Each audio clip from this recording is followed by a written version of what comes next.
مولانا فضل الرحمان صاحب کو ہیرو بنانے کا سلسلہ جاری ہے اور ایک کے بعد ایک بیانات ان کی طرف سے آ رہے ہیں، دوسری طرف سے بھی بیانات آ رہے ہیں، اور پاکستان کی اسٹیبلشمنٹ مولانا فضل الرحمان صاحب کو دکھانا چاہتی ہے کہ جیسے وہ بہت اینٹی اسٹیبلشمنٹ ہیں اور وہ عوام کے بڑے حق میں ہیں اور وہ فوجی مداخلت کے خلاف ہیں، تاکہ انہیں مقبولیت مل جائے۔ فضل الرحمان صاحب کو ہو سکتا ہے گرفتار بھی کیا جائے، کچھ مقدمات کر کے ڈرامہ کیا جائے، اور اس ڈرامے کی ان کو بہت بڑی پولیٹیکل ایک جو ہے وہ مائلیج ملے گی، ایسا لگتا ہے خیبر پختونخوا میں، کیونکہ لوگ اس وقت پاکستان کی ملٹری اسٹیبلشمنٹ سے اپنے آپ کو دور رکھے ہوئے ہیں اور ان کو بڑے گلے اور شکوے ہیں، بلکہ نفرت کرتے ہیں، اور یہ نفرت پاکستان کی اسٹیبلشمنٹ کی اپنی پھیلائی ہوئی ہے، اور اس نفرت کا مولانا فضل الرحمان صاحب کو فائدہ اٹھانا ہے اور اسٹیبلشمنٹ کی مرضی سے اٹھانا ہے، اور یہ ایسے ہی ہے۔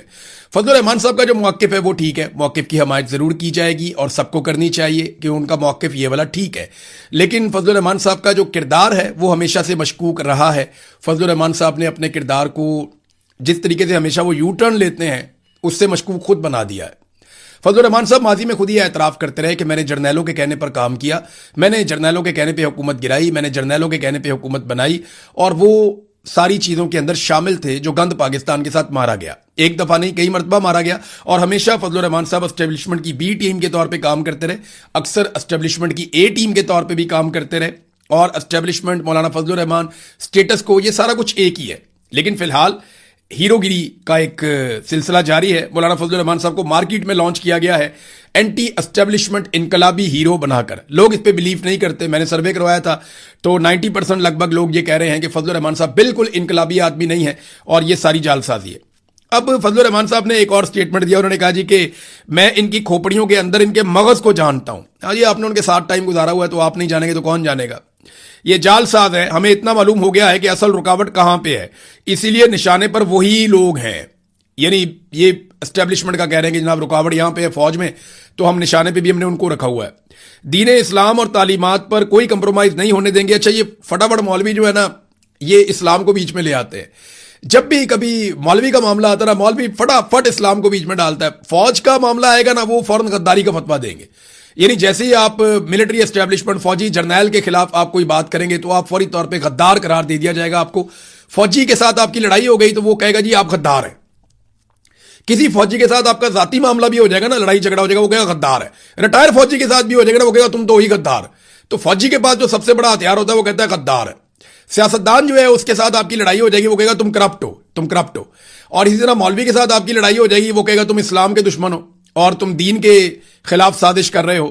تو ایکچولی ان سارے لوگوں کو پتا ہے کہ یہ سارا کچھ جو خود کرتے ہیں نا وہ دوسرے پہ ڈال دیتے ہیں، یہ سائیکی ہے نا، ہیومن سائیکی ہے۔ بہرحال مولانا صاحب اسلام کو بیچ میں لے آئے، انہوں نے کہا ہم زندہ ہوں اور ہمارے سامنے قرآنی علوم کو دفن کیا جائے۔ کون کر رہا بھائی دفن قرآنی علوم کو؟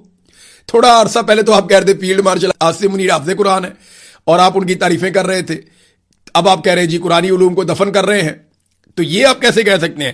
دینی مدارس کو عوامی دھارے میں لانا چاہتے ہیں، بڑی تنقید وغیرہ انہوں نے کی۔ دیکھیں فضل الرحمان صاحب نے کئی مرتبہ نا، اب بالکل ان کے بھائی نے ایک دعویٰ بھی کر دیا، ان کے بھائی نے کہا جی کہ جرت ہے تو مولانا فضل الرحمان صاحب پہ پرچہ دو نہ پرچہ دے کر دکھاؤ نہ پرچہ۔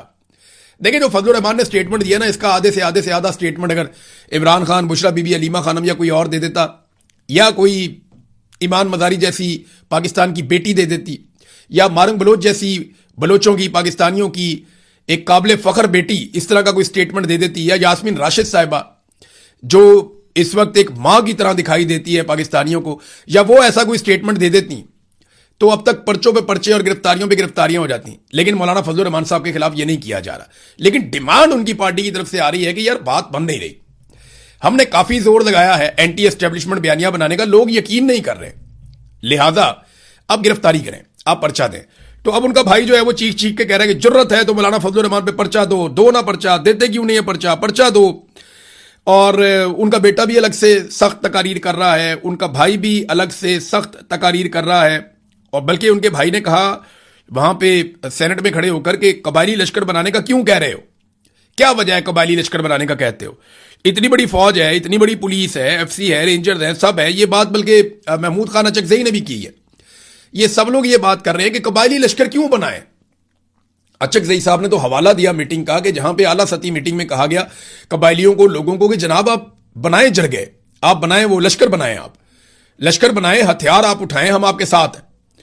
اب یہ جو لشکر بنانے کی بات کی جا رہی ہے، اتنی بڑی فوج ہے پاکستان کے پاس، اتنی بڑی تعداد میں پولیس ہے، ایف سی ہے، لیویز ہیں، رینجرز ہیں، اتنی ساری فورسز ہیں، انٹیلیجنس ایجنسیاں ہیں، سب کچھ ہے. اس کے باوجود آپ کو لشکر بنانے کی ضرورت کیوں پڑتی ہے؟ دیکھیں، لشکر بنانے کی جو سب سے بڑی وجہ ہے وہ یہ ہے کہ لشکر میں عام لوگ ہوتے ہیں، تو جب لشکر بن جائے گا تو عام لوگوں کی سپورٹ آپریشن کے حق میں آ جائے گی، اور جب لشکر بن جائے گا تو عام لوگوں کی طرف سے جو ہیومن انٹیلیجنس ہے وہ ملنا شروع ہو جائے گی. اس سے پہلے وہ ملتی نہیں ہے. اب اس وقت سیکورٹی فورسز کا سب سے بڑا ایشو بلوچستان میں اور قبائلی علاقوں میں یہ ہے کہ ہیومن انٹیلیجنس جو ماضی میں ان کو بہت ملتی تھی، معلومات ملتی تھی، خفیہ معلومات ملتی تھیں، انٹیلیجنس گیدرنگ ہوتی تھی، وہ اب نہیں ہوتی. لوگ کوآپریٹ نہیں کرتے، مقامی لوگ جو ہے وہ سیکورٹی فورسز کے ساتھ کوآپریٹ نہیں کر رہے، کیونکہ وہ آپریشن کے سخت خلاف ہیں، وہ آپریشن ہونے نہیں دینا چاہتے. اور آپریشن نہ ہونے دینے کی وجہ یہ ہے کہ اس سے پہلے جتنے آپریشن ہوئے ان میں جتنے وعدے کیے گئے وہ سارے وعدے توڑ دیے گئے. لوگوں کو ان کے گھروں سے نکالا گیا، واپس لا کر بسایا نہیں گیا. لوگوں کے گھر توڑ دیے گئے، کاروبار تباہ کر دیے گئے، واپس ان کی مدد نہیں کی گئی.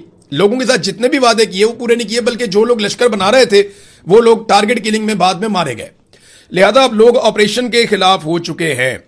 تو مولانا فضل الرحمان صاحب کے اوپر تنقید کرنے میں سب سے آگے جو اس وقت کمر بستہ ایک مجاہد وہ طاہر اشرفی ہے. یہ پریس کانفرنس کے محاذ کے اوپر کمر بستہ مجاہد ہے، اور جو آگے والی صفحے ہیں ان کے اندر یہ اس وقت جنگ لڑ رہے ہیں، جہاد کر رہے ہیں طاہر اشرفی صاحب. اور ہر جگہ پریس کلب میں جاتے ہیں، ہر جگہ پہ پریس کانفرنس کرتے ہیں، ہر جگہ پہ کانفرنس کرتے ہیں، ہر جگہ پہ وہ فیلڈ مارشل کی تعریفیں دن رات ایک کیا ہوا انہوں نے، وہ تعریفوں پہ تعریفیں کر رہے ہیں. اور شہداء کے لیے وہ روتے بھی ہیں، بلکتے بھی ہیں، بہت پریشان ہوتے ہیں. طاہر اشرفی یہ ایکچولی کیوں کر رہے ہیں؟ طاہر اشرفی کو کئی مرتبہ مولانا فضل الرحمان صاحب نے اور ان کی پارٹی نے شرمندہ کیا ماضی میں. یہ ایک دن بیٹھے ہوئے تھے، ان کو اٹھا بھی دیا، اٹھو بھائی نکل ادھر سے. تو طاہر اشرفی صاحب بیٹھے تھے بڑے چوڑے ہو کے پریس کانفرنس کرنے کے لیے، تو فضل الرحمان صاحب آئے تو ان کو اٹھا کے کھڑا کر دیا، ان کو وہاں نکال دیا سائڈ پہ. تو بیچارے وہاں سے نکلے بڑی شرمندگی کے ساتھ، وہ بھی شرمندگی ہے. پھر طاہر اشرفی نے کئی دفعہ کہا جی میں علماء کا جو ہے وہ نمائندہ ہوں، اور میں جناب اتنے سارے علماء کا میں ان کی آواز ہوں، اور سارے علماء میرے ساتھ ہیں. لاکھوں علماء کی تعداد بتا دیتے ہیں وہ پھر علماء اکرام نے، فضل الرحمان نے، ان ساروں نے کہا جی یہ کدھر سے آ گیا، یہ تو جتنے بندے کہہ رہا ہے، جتنے لاکھ کہہ رہا ہے اتنے بندے نہیں اکٹھے کر سکتا. تو طاہر اشرفی صاحب کی بڑی بےزتی کی انہوں نے کئی دفعہ. جو جمعیت علماء اسلام والے مولوی ہیں انہوں نے بہت بےزتی کی طاہر اشرفی کی. اب وہ طاہر اشرفی کے بعد موقع آ گیا بدلہ لینے کا. خود تو وہ لڑ نہیں سکتا فضل الرحمان سے، کبھی بھی مقابلہ نہیں کر سکتا. تو طاہر اشرفی کو موقع یہ مل گیا کہ جناب اب کیونکہ تھوڑا سا اسٹیبلشمنٹ کے ساتھ لڑائی ہو گئی فضل الرحمان کی، چاہے جال سازی ہے جو بھی ہے، یا مل ملا کے لڑ رہے ہیں، یا نورا کشتی ہے، جو بھی ہے، یہ لڑائی ہو گئی ہے، تو اس کا ہم فائدہ اٹھا کے میں فوج کے ساتھ مل کے اس سے بدلہ لیتا ہوں. تو طاہر اشرفی صاحب بدلہ لے رہے ہیں. دیکھیں شہداء کا کوئی ان کے دل میں درد یا دکھ نہیں جاگ رہا. اگر طاہر اشرفی کے دل میں شہداء کا دکھ جاگ رہا ہوتا تو شہداء کی لاشیں پڑی ہوئی ہیں، یونیفارم والے شہداء تھے، وہ بھی پاکستان کے بیٹے تھے، ان کی لاشیں پڑی ہوئی ہیں پہاڑوں میں بھی اور وہاں پہ سڑکوں پہ بھی.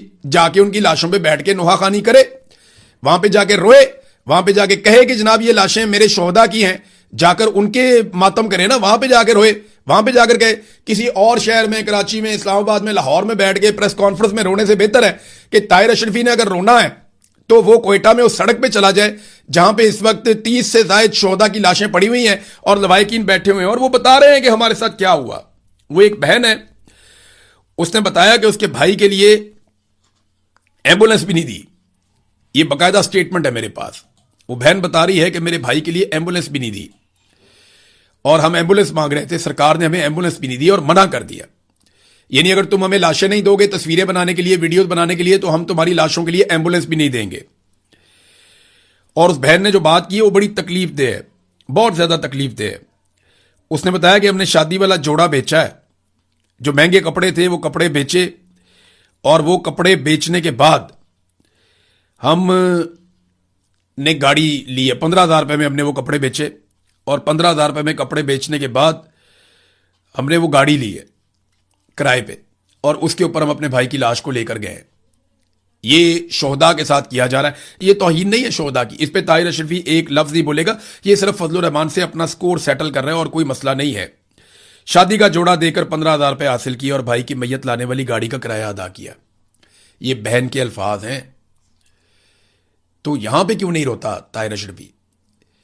شہداء کی لاشوں کو، میتوں کو پہاڑوں میں پڑے رہنے دینا 3 دن تک، یہ شہدا کی توہین نہیں ہے؟ D G I S P R نے اور پولیس نے یہ دعویٰ کیا اور بلوچستان کی حکومت نے بھی دعویٰ کیا. ایک دن پہلے وہ دعویٰ کرتے ہیں کہ جناب ہم نے کلیئرنس آپریشن کر دیا ہے, اور ایک دن کے بعد دہشت گرد بلاتے ہیں کہ جناب آ جائیں اور آ کے اپنی لاشیں اٹھا کر لے جائیں, اور لوگ جاتے ہیں دہشت گردوں کے سائے میں, وہاں پہ ان کی تلاشی لی جاتی ہے, وہ پھر وہاں سے اپنی لاشیں اٹھا کے واپس آتے ہیں, جبکہ کلیئرنس آپریشن ایک دن پہلے ہو چکا ہے. بھئی کلیئرنس آپریشن کا مطلب یہ ہے ہم نے پہاڑی علاقہ سارا کلیئر کر دیا ہے, دہشت گرد یا تو مارے گئے ہیں یا بھاگ گئے ہیں, وہاں پہ اب سارا کنٹرول سیکورٹی فورسز کا ہے. دعویٰ یہ کیا تھا D G I S P R نے اور بلوچستان کی گورنمنٹ نے, لیکن اس کے ایک دن کے بعد دہشت گرد کہتے ہیں بھئی ہم یہیں پہ آپ کی لاشیں پڑی ہوئی ہیں, آگے اٹھا کر لے جاؤ, اور خبردار کوئی جوان آدمی آیا یا ہتھیار لے کر آیا تو پھر وہاں پہ بزرگ لوگ سفید داڑیوں والے جاتے ہیں اور جا کے لاشیں اٹھاتے ہیں. بلوچستان کا جو وزیر داخلہ ہے ضیاء لانگو, اس کو ایک انٹرویو کیا, ایک جرنلسٹ ہے ہمارے بڑے اچھے, انہوں نے انٹرویو کیا اور انہوں نے کچھ سوالات کیے, تو آپ اس کا موقف دیکھیں آپ کو حیرت ہوگی. اس نے کہا دہشت گردوں نے کیونکہ ہم سے رابطہ نہیں کیا اس لیے ہم لاشیں اٹھانے نہیں گئے, انہوں نے قبائل سے رابطہ کیا اس لیے قبائل لاشیں اٹھانے گئے, ڈوب کے مر جاؤ. کہ دہشت گرد قبائل کو کہہ رہے ہیں کہ آ کے لاشیں اٹھا لو, حالانکہ آپ ایک دن پہلے کہہ چکے ہیں کہ کلیئرنس آپریشن ہو چکا ہے, سارا علاقہ کلیئر ہے, ہم نے کلیئر کر دیا, ہم نے تو مغوی بھی بازیاب کروا لیے ہیں, اور لاشیں ایک دن کے بعد آئی ہیں. اور وہ بھی وہ اپنے منہ سے کہہ رہا ہے کہ کیونکہ دہشت گردوں نے خود رابطہ ہم سے نہیں کیا, ہمیں اگر دہشت گرد عرضی بھیج دیتے یا ریکویسٹ کر دیتے کہ آگے لاشیں اٹھا لیں تو ہم جا کے اٹھا لیتے, انہوں نے ہمیں نہیں کہا, انہوں نے کہا قبائلیوں کو, تو قبائلی گئے اور جا کے انہوں نے لاشیں اٹھا لی. یہ ہے اس وقت بلوچستان کی سرکار جس کو مسلط کیا ہے اسٹیبلشمنٹ نے بلوچستان کے عوام کے اوپر. ناظرین, آزاد کشمیر میں بھی مزاحمت جاری ہے, وہاں پہ الیکشن کے لیے پیپلز پارٹی پوری کوشش کر رہی ہے, پیپلز پارٹی کو لگتا ہے کہ وہ وہاں پہ حکومت بنا لیں گے. بلاول بڑی چالاکی کے ساتھ اپنے آپ کو اپوزیشن بنانے کی کوشش کر رہا ہے. بلاول نے مطالبہ کیا کہ جناب کشمیر بند ہے پورا تو کشمیر کو کھولا جائے. یہ کس سے مطالبہ کیا؟ بھی حکومت تو تم لوگوں کی ہے وہاں پہ. فیصل راٹھوڑ کس کا وزیر اعظم ہے؟ پیپلز پارٹی کس کی سیاسی جماعت ہے؟ پیپلز پارٹی کی حکومت ہے آزاد کشمیر میں, اسی نے قلعدم قرار دیا, اسی نے سروں کے اوپر انعام رکھا, اسی نے سیکورٹی فورسز کو بلایا, اسی نے رستے بند کیے, اسی نے خوراک بند کروائی, اسی نے گولیاں چلوائی, اسی نے بندے مروائے, انہوں نے یہ آئی جی لگایا ہوا ہے, اور آئی جی ہر جگہ پہ دندناتا پھر. یہ سارا کچھ پیپلز پارٹی نے کیا, اور بلاول وہاں جا کے اپوزیشن بن گیا کہ جناب عالمی سطح پہ ثالثی کروانے والے یہاں پہ بھی نظر کریں. کیوں بھائی؟ آزاد کشمیر ایک الگ علاقہ ہے, اس کی ایک الگ ٹیریٹری, اس کا اپنا ایک الگ آئین سسٹم, سپریم کورٹ, سب کچھ اس کا اپنا ایک الگ ہے, اور آپ کی وہاں پہ حکومت ہے, امن دینا آپ کی رسپانسبلٹی ہے. وہاں پہ آپ نے بلائی اتنی ساری سیکورٹی فورسز, آپ جواب دیں آپ نے کیوں بلائی. یہ آپریشنز آپ نے اور آپ کی سرکار نے کروائے, آپ جواب دیں آپ نے کیوں کروائے. یعنی یہ وہاں بیٹھ کے ٹلے منہ کے ساتھ اپوزیشن بن جائیں گے اور ہم سارے یقین کر لیں گے. کشمیری بیوقوف ہیں, وہ روٹی کو چوچی کہتے ہیں, انہیں پتہ نہیں چلتا کہ یہ خود حکومت میں ہے. بلاول کی حکومت ہے, اور بلاول مطالبہ کس سے کر رہا ہے؟ فیلڈ مارشل سے, شہباز شریف سے مطالبہ کر رہا ہے. اور بھئی تمہاری یہاں پہ حکومت ہے, تم ایک نوٹیفیکیشن جاری کرو, یہ قلعدم کا سٹیٹس ختم کرو نا ان کا, ایک نوٹیفیکیشن دوسرا جاری کرو, ان کے اوپر جعلی مقدمے ختم کرو, ایک اور نوٹیفیکیشن جاری کرو, یہ جعلی سیٹیں جو ہیں ان کو بھی ختم کرو. یہ جو جال سازی جس کے اوپر وہ کہتے ہیں جی ہمارا مینڈیٹ قبضہ کر لیتے ہیں, وہ بھی نوٹیفیکیشن جاری کرو. ایک اور نوٹیفیکیشن جاری کرو, فوری طور پہ سیکورٹی فورسز کو واپس بھیجو. ایک اور نوٹیفیکیشن جاری کرو, ان کے جائز مطالبات تسلیم کرو, بات ختم ہو جاتی ہے.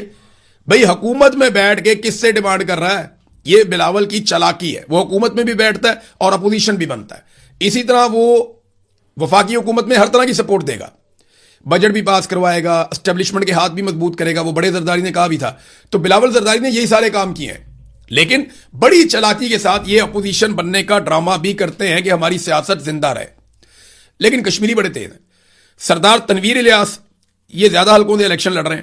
یہ اپنے حلقے میں گئے تو عوامی مزاحمت کا ان کو سامنا کرنا پڑا, اور پولیٹیکل ایکٹیویٹی جس طرح وہ کرنا چاہ رہے تھے وہ نہیں کر پائے. لوگوں نے کمپین کو روکا, اس میں رکاوٹیں ڈالی. یہ ناظرین صورتحال ہے آزاد کشمیر میں. لوگ وہاں پہ ڈٹے ہوئے ہیں اور ابھی وہ انتظار کر رہے ہیں, کیونکہ انہیں کہا گیا تھا کہ آپ ہمیں 5-6 دن کا ٹائم دے دیں. تو اب انہوں نے 22 تاریخ تک کا ٹائم دیا ہوا ہے. 22 تاریخ کو اگر لانگ مارچ شروع ہوگا تو آزاد کشمیر کی صورتحال دوبارہ خراب ہو جائے گی. اور پھر 27 تاریخ کو جو الیکشن کا ایک خواب دیکھا ہے اور بلاول کو وہاں پہ حکومت بنا کر دینی ہے, بلاول نے اپنا وزیر اعظم لے کر آنا ہے آزاد کشمیر میں. بلاول نے کہاں سے لے کر آنا ہے؟ ویسے تو وہاں پہ جو وزیر اعظم آئے گا وہ اسٹیبلشمنٹ کا ہی بندہ آئے گا. اسٹیبلشمنٹ سیٹیں اس طریقے سے بانٹے گی کہ کچھ دے دے گی بلاول کو دے دے گی, کچھ کسی اور جگہ پہ دے دے گی, کچھ آئی پی پی کو دے دے گی, کچھ ادھر پی ایم ایل این کو دے دے گی. وہ اس طرح کا متنجن بنائیں گے کہ پھر وہ اپنا بندہ دیں گے کہ جناب آپ یہ والا بندہ اگر وزیر اعظم بنا لیتے ہیں تو ہم آپ کو یہ والے ووٹ دلوا دیں گے, یہ کر دیں گے, وہ کر دیں گے. تو بندہ تو وہاں پہ اسٹیبلشمنٹ نے اپنا لے کر آنا ہے اگر وہ الیکشن کروانے میں کامیاب ہو گئے تو.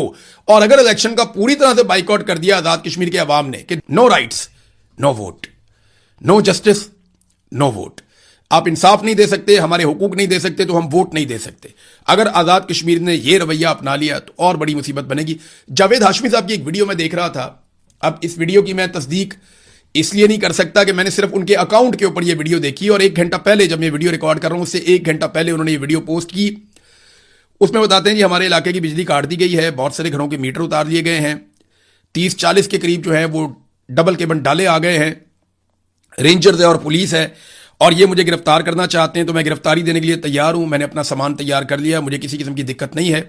دوائیاں میری ختم ہو گئی ہیں, میں دوائیاں دوبارہ منگوا لوں گا, ابھی میرے پاس نہیں ہے, لیکن میں گرفتاری دینے کے لیے تیار ہوں, میں ڈٹ کے سامنا کروں گا. یہ جاوید ہاشمی صاحب نے اپنے آپ کو گرفتاری کے لیے پیش کیا ہے. ناظرین ایک اور چیز آپ کو میں دکھاتا ہوں. یہ خاتون ہے, خیبر پختونخوا کی خاتون ہے, ماضی میں یہ ایم این اے بھی رہی ہیں. یہ جو خاتون ہے نا, اس نے عمران خان پہ بڑا گند اچھالا تھا, بڑا کیچڑ اچھالا تھا. اس وقت نا فضل الرحمان صاحب کی پارٹی بڑی خوش تھی. اب اس عورت نے فضل الرحمان صاحب پہ کیچڑ اچھال دیا, اور اب فضل الرحمان صاحب کے مخالفین بڑے خوش ہیں. تو میں نا فضل الرحمان صاحب کو, ان کی پارٹی کو, عمران خان صاحب کو, ان کی پارٹی کو اور باقی ساری پارٹیوں کو ایک بات کہنا چاہتا ہوں کہ ایسی عورتوں کو اور ان کے ہینڈلرز کو روکیں, ورنہ باری باری سب کی باری, یہ سب پہ کیچڑ اچھالیں گی, سب کو گندا کریں گی, سب کے ساتھ زیادتی کریں گی. تو ایسی عورتوں کو اور ان کے ہینڈلرز کو, ان کو روکیں, ورنہ باری باری سب کی باری. کل عمران خان تھا, آج فضل الرحمان ہے, اس سے پہلے کبھی نواز شریف تھا. ایک دور میں بے نظیر بھٹو کی جو ہے وہ ننگی تصویریں بنا کر نواز شریف نے پھینک دی تھی. تو یہ باری باری سب کی باری آئے گی. یہ جو ہینڈلرز ہیں نا اسٹیبلشمنٹ کے, ان کو روکیں, اور ایسی عورتوں کو بھی روکیں جو یہ گند پھیلاتی ہیں. ایک عورت نے عمران خان کے خلاف بھی پوری کتاب ہی لکھ دی تھی, آپ کو یاد ہوگا. تو یہ اس طرح کی عورتیں آتی ہیں, لانچ ہوتی ہیں, کاروائی ڈالتی ہیں, نکل جاتی ہیں. ناظرین کل ایک مزدور نے خودکشی کر لی پاکستان میں, پنجاب میں, اور مزدور نے خودکشی کی اس وجہ سے کہ بجلی کا بل زیادہ آ گیا تھا. وہ بجلی کا بل ادا کر نہیں پا رہا تھا, تو اس نے جگہ جگہ جا کے منت ترلا کیا کہ میرا بل ٹھیک کر دیں. وہ دوڑتا بھاگتا رہا اور بہت زیادہ اس نے کوشش کی. دھکے کھانے کے بعد پھر اس نے اپنی جان دے دی. تو ایک غریب آدمی نے, ایک مزدور نے خودکشی کی ہے, اور اس طرح کے واقعات تواتر کے ساتھ ہوتے چلے جا رہے ہیں. لیکن بڑی خبر یہ ہے کہ آج پھر نیپرا نے درخواست جمع کروائی ہے کہ بجلی کا بل مزید بڑھا دیا جائے, کم سے کم 2 روپے فی یونٹ بجلی کی قیمت میں اضافہ کیا جائے. اور اس سے شہباز شریف جو ہے بڑی سپیڈ کے ساتھ, بڑی سپیڈ کے ساتھ عوام کو 18 ارب روپے کا مزید چونا لگائے گا. یہ ہے ناظرین پاکستان کے اندر صورتحال, اور اس کے بارے میں کوئی نہیں سوچے گا. میں طاہر اشرفی سے پوچھتا ہوں, مجھے بتایا نا کہ یہ جو مزدور ہے جس نے خودکشی کی ہے, اس کے لیے بھی اس کے آنسو نکلیں گے, کبھی روئے گا اس کے لیے بھی, تو اس کے بارے میں بات نہیں کرے گا, کیونکہ یہ بات فیلڈ مارشل کو یا شہباز شریف کو پسند نہیں آئے گی. لہذا یہ جو سرکاری مولوی ہوتے ہیں نا, ان کا کوئی دین ایمان نہیں ہوتا. یہ وہی کرتے ہیں جو ان کے آقا کہہ رہے ہوتے ہیں, اس کے علاوہ کچھ نہیں کہتے. ہمارے دیکھیں نا عدالتوں میں ایسے بندے آ کر بیٹھ گئے ہیں. یہ سٹیٹمنٹ آپ دیکھیں, یہ کتنا انٹرسٹنگ سٹیٹمنٹ ہے. یہ آئینی عدالت کے سربراہ ہیں جناب جسٹس امین الدین خان. ذرا سٹیٹمنٹ سنیں آپ. آئین پاکستان ہر شہری کو مساوی حقوق کی ضمانت دیتا ہے. جج صاحب, آپ کے کولیگ کے بیٹے نے 2 بیٹیاں سڑک پہ قتل کی ہیں غیر قانونی گاڑی چلاتے ہوئے, اس کے پاس لائسنس بھی نہیں تھا. 4 دن آپ اندر نہیں رکھ سکے اسے. جج صاحب, ڈار فیملی کا جو گینگ ہے انہوں نے خواتین کو باہر سے بلا کے ریپ کروا دیا ہے. ان خواتین سے زبردستی ویڈیوز بنوائی جا رہی تھی. آپ انصاف نہیں دے سکے انہیں, اور ایمان مزاری کو آپ نے فٹافٹ 17 سال کی سزا سنا دی. یہ آپ کا انصاف ہے, یہ آپ کا آئین کہتا ہے. آئین اگر سب کے لیے برابر ہوتا تو کسی کے پاس استثنا نہ ہوتا. آپ کے آئین کو جس بنیاد پہ بنایا گیا تھا وہ قرارداد مقاصد ہے, جس میں یہ لکھا ہے کہ کوئی بھی آئین میں ترمیم یا تبدیلی ایسی نہیں ہو سکتی, کوئی ایسی شک نہیں ہو سکتی جو اسلام سے متصادم ہو. استثنا تو اسلام میں ہے ہی نہیں. تو آپ کے فیلڈ مارشل نے اور صدر زرداری نے انہوں نے استثنا کیسے لے لیا وہ بھی تاحیات؟ اس کا جواب ہے آپ کے پاس؟ تو آئین پاکستان ہر شہری کو مساوی حقوق کی ضمانت دیتا ہے. یہ باتیں کرنے میں تو بہت اچھی ہیں، لیکن آپ لوگوں نے عوام سے وہ سارے حقوق چھین لیے ہیں جو عوام کو آئین دیتا ہے.